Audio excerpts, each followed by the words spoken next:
네, 반갑습니다. 평행장입니다. 오늘 영상에서 다뤄볼 주제는 이제 차트가 H 형태에 대한 정말 기대값 또는 결과값이 나오고 있습니다. 지금 형태를 말하게 되겠죠. 그리고 오늘은 이에 대한 해석을 해드릴 거고요. 여기서 당연히 여러분들이 궁금한 것은 지금이 시즌 종료냐 아니면 마지막 저가 매수의 기회가 되는 거냐 이런 질문을 할 수 있겠는데 저는 이 두 개를 다뤄볼 겁니다. 그리고 이에 대한 해석을 하기 위해서는 현재 그려놓은 이 H자에 대한 해석이 가능해야 되는데 이게 저가를 지키는 경우가 있고 또 못 지키는 경우가 있습니다.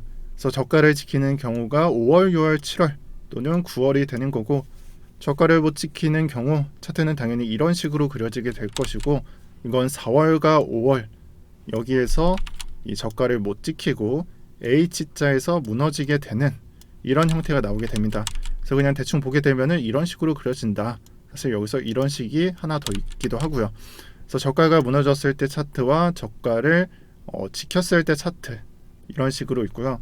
현재 차트 형태는 꼬리의 지지와 그리고 직전의 매물대 영역의 지지라는 이 두 가지를 지지를 받고 있습니다. 그리고 이러한 형태는 이 직전의 매물대와 꼬리의 지지를 나온 다음에 상승을 만들어냈던 이 5월, 6월, 7월의 지지와 연관이 되어 있습니다.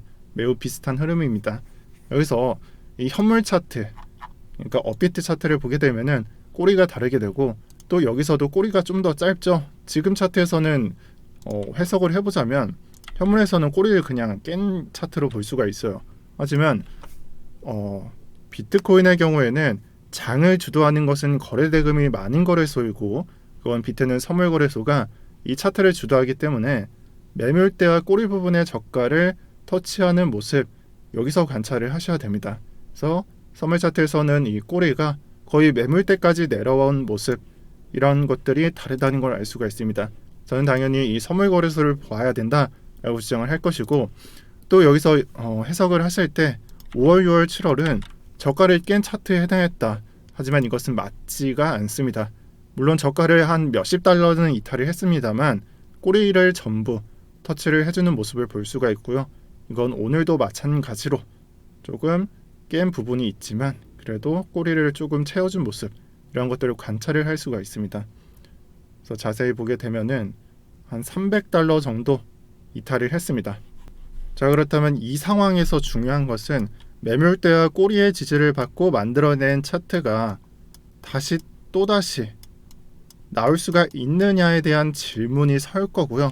저는 이에 대한 해답은 이 상황과 이 상황은 현재는 같아 보이지만 다르다고 생각을 합니다. 제가 5월, 6월, 7월장을 경험했을 때 직접 생각하고 있었던 것은 반등이 온다는 확신은 없었지만 이 4년 주기 패턴상 노란색에서 초록색으로 바뀌는 부분에서 항상 이런 강세장을 가져왔기 때문에 조금 버텨보자 했었던 장입니다. 그래서 굳이 그림을 그려보자면 상승했다가 하락했다가 다시 상승을 하는 이런 차트의 모습을 예상하고 있었습니다. 그래서 13, 14도 그렇고 그리고 17, 18도 이 부분 조정 이후에 올라가게 되죠.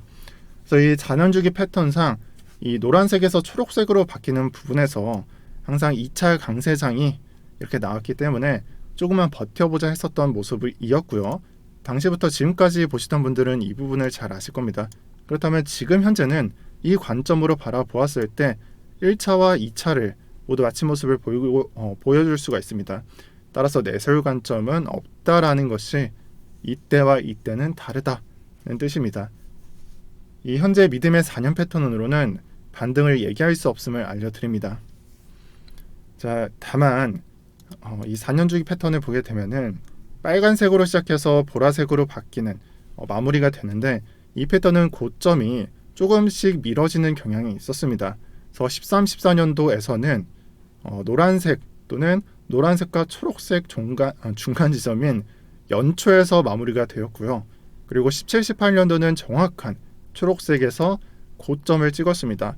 그렇다면 이 패턴상 연초 초록 다음에는 청록색쯤이 되겠죠. 그래서 최고점은 청록색 정도가 됩니다.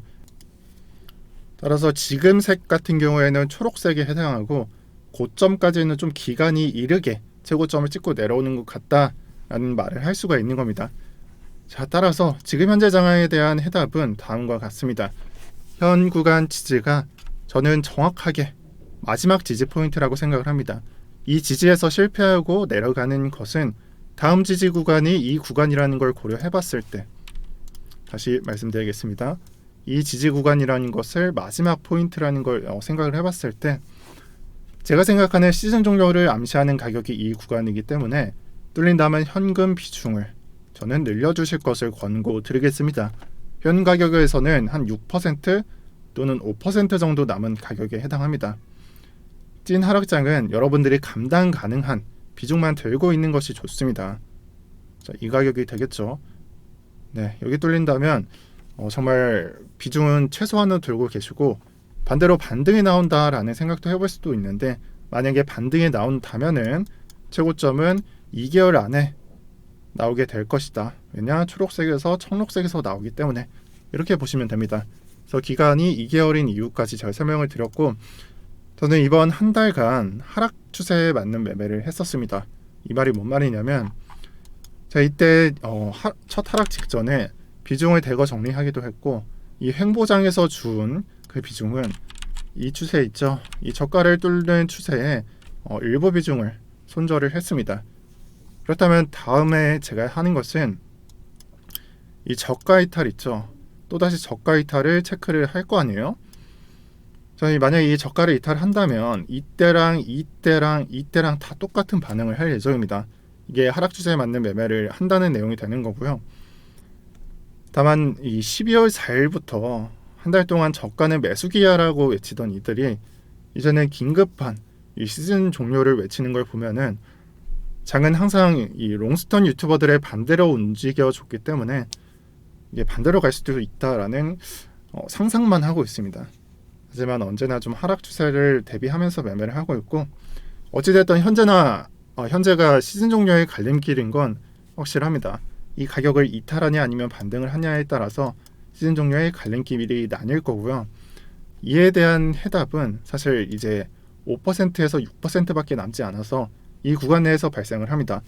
그래서 여러분들이 틀린 길을 가지 않도록 항상 긴장하실 구역임을 알려드리겠습니다. 추가로 항상 하락 직후에 이런 반등이 나올 때마다 여기서도 지금은 일봉인데 1시간 봉으로 보면 이 자리에서 알트 반등 나왔겠죠. 자, 이런 비트 횡보 자리에 알트 반등이 나올 때마다 많은 분들이 기회를 잃었다고 생각하시는 분들이 꽤나 있는데, 이번 장은 절대 그러시면 안 된다라는 말을 추가하겠습니다. 어차피 여러분들 마음대로 할 거 아는데, 너무 뻔히 아는데, 그래도 이 중에서는 10% 또는 20% 사람이라도 건질 수가 있으니까 저는 말해 보겠습니다. 자, 그렇고 이번 주 목금 중으로 실업수당 청구 건수와 비농업 고용 지수, 그리고 이 실업률에 대한 데이터가 나왔고, 연준 의사록에서는 이에 더해서 양적 긴축이라는 내용이 나왔습니다. 일단 여기서 실업수당 청구 건수와 실업률에 대한 데이터를 해석하겠습니다. 사실 여기서는 이 실업률만 여러분들이 보시면 됩니다. 연준에서는 실질적으로 긴축적인 정책을 펼칠 수 있는 재료는 두 가지로 나타나게 보여줍니다. 그래서 이 두 가지가 완성이 된다면 우리는 긴축적인 내용을 할 수도 있어. 항상 이렇게 말을 했는데, 그 두 가지는 인플레이션과 고용시장입니다. 이 중 인플레이션은 이전에 일시적인이라는 단어를 빼므로써 연준에서는 좀 인정하는 분위기를 형성했었고, 고용시장에서는 완전 고용이라는 말을 쓰면서 굉장히 중요하게 보고 있는데, 완전 고용이라고 하면은 완전 고용이 뭐지? 라고 생각을 할 수가 있어요. 그래서 프레드 실업률을 검색하시면은 unemployed rate라는 게 나와요. 네, unemployment rate라는 게 나오는데 1950년도까지 보지는 않을 거고, 코로나 발생 직전, 발생 직후를 말하게 되는데, 완전 고용이라고 하면은 0%가 아니라 이전과 같은 상황이면 되는 거예요. 그래서 코로나가 터지기 직전에 유사한 값을 생각하시면 됩니다. 그리고 그 수치로는 여러분들이 보시게 되면은 3점 중반대부터 평균 3점 후반대까지 기록합니다. 지금 현재는 3.9점을 실업률 데이터가 보여주었습니다. 그래서 결과로는 이제는 격차가 없어졌다는 걸 알 수가 있고, 따라서 코로나 직후 첫 3%대라서 바이든도 연설에서 이런 말을 할 만큼 완전 고용 시장에 돌입했다라고 보시면 됩니다. 자, 그렇다면 경기가 회복됐기 때문에 우리의 생활은 좋아지겠지만 오히려 연준에서는 긴축적인 매파적인 정책을 펼칠 수 있는 이 두 가지 근거가 생기게 된 겁니다. 그렇게 되면 투자 상품은 앞으로 하락 및 약세를 보일 수밖에 없고, 세부 내용은 다음과 같습니다. 일단은 금리 인상은 올 3월로 이 컨센서스가 모이고 있습니다.